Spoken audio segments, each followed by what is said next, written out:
সময়টা মে মাস। একদিকে রোদে ঝলসে ওঠা আকাশ, অন্যদিকে সাগরের গহীন বুকে নিঃশব্দে জমে ওঠা ভয়াল শক্তি। বলছি ঘূর্ণিঝড়ের কথা।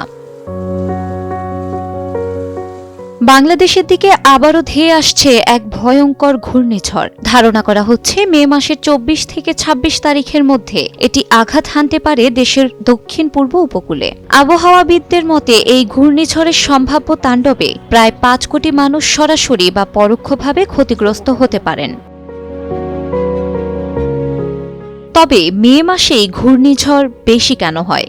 এবারও যেহেতু মে মাসে ঘূর্ণিঝড়ের সম্ভাবনা দেখা দিয়েছে, তাই স্বভাবতই এ প্রশ্ন চলে আসে জনমনে। মে মাস এলেই বাংলাদেশের মনে জাগে পুরনো ভয়, পুরনো ক্ষত। তথ্য বলছে গত 6 দশকের অধিকাংশ বড় বড় ঘূর্ণিঝড়ই আঘাত হেনেছে এই মে মাসে। গত বছর বা 2024 সালের 26 মে উপকূলে আঘাত হানে ঘূর্ণিঝড় রেমাল।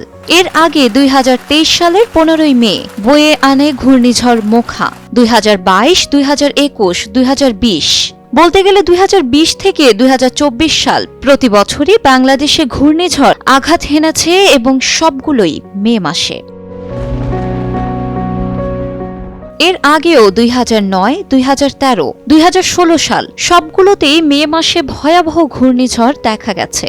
এমনকি 1961, 1965, 1985, 1994, 1997, 1998 সালেও এক বা একাধিক সাইক্লোন মে মাসেই বাংলাদেশে আঘাত হেনেছিল।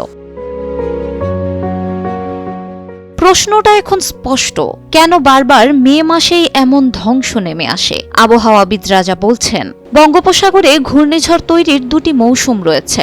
একটি বর্ষার আগে অর্থাৎ এপ্রিলের শেষ থেকে মে মাস পর্যন্ত, আরেকটি বর্ষার পর অর্থাৎ অক্টোবর-নভেম্বরের মধ্যে। এই সময়গুলোতে সমুদ্রপৃষ্ঠের তাপমাত্রা অস্বাভাবিকভাবে বেড়ে যায়, বিশেষ করে মে মাসে। যখন সূর্য ঠিক বিষুবরেখার উপরে থাকে, তখন এর তাপ সরাসরি সাগরের উপরে পড়ে, ফলে তৈরি হয় নিম্নচাপ। এই প্রক্রিয়াটিকেই বলা হয় সাইক্লোজেনেসিস, ঘূর্ণিঝড়ের জন্মকথা।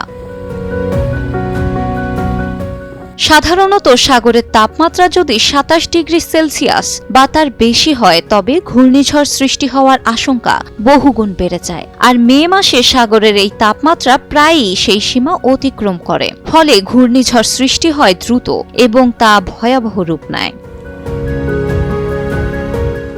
শিলা ইসলাম, সময়ের আলো।